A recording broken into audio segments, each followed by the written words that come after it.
Performing variable maths is pretty easy, but sometimes we want to convert from one format to another. For example, here we have two decimal numbers that are going through various different stages of calculations.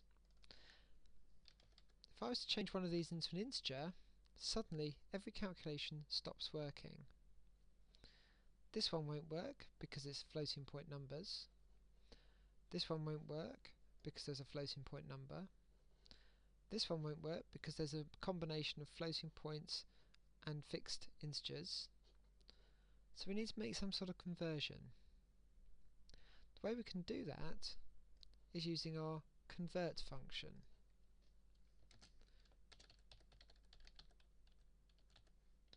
We can convert from practically any of the inbuilt formats to any other format. So we can convert into integer 32, which means a 32-bit integer, which is the standard for C#. If you want to create an int 32 directly, you can. You can also create a 64-bit integer, which can hold a higher number. But for this item, we're going to use int 32, which is the standard int. Finally, here we need to do some other forms of conversion. So we're going to convert our integer into a decimal, and the whole result of this is going to be converted back into an integer. And finally, we've had to convert to a string to show the storage box on the screen.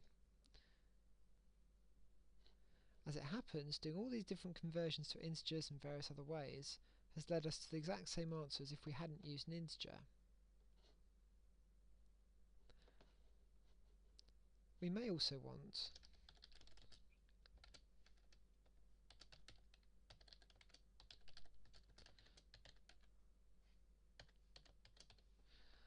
to take our number in a string and convert that sometimes. If we get rid of our calculation, we convert our number value into an integer 32, what should happen is we get the number 12, but it doesn't.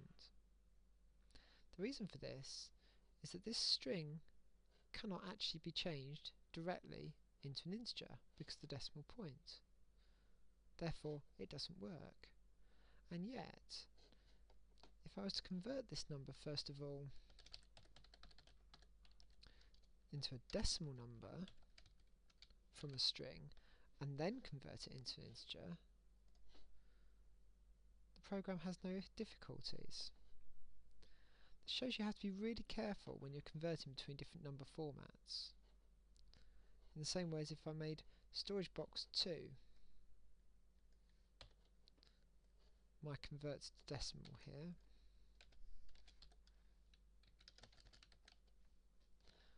you will see that the whole number from the string 12.27 has been converted directly across into its integer format, into its decimal format, sorry. And yet it will have to be a two-stage process to convert it into an integer. If I got rid of the 0.27,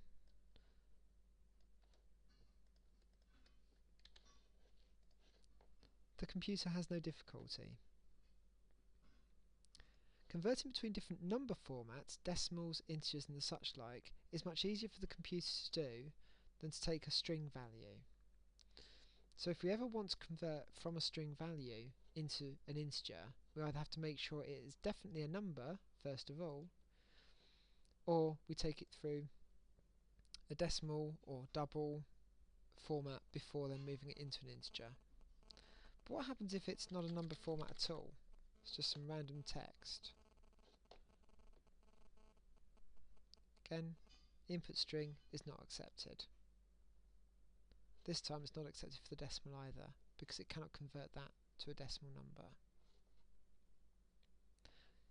You need to make sure that whenever you're doing these sorts of conversions, that the data is of the right type before the conversion starts. Later on in another video I will be showing you how to do error handling so that you can make sure that if there is a problem the program doesn't crash like this.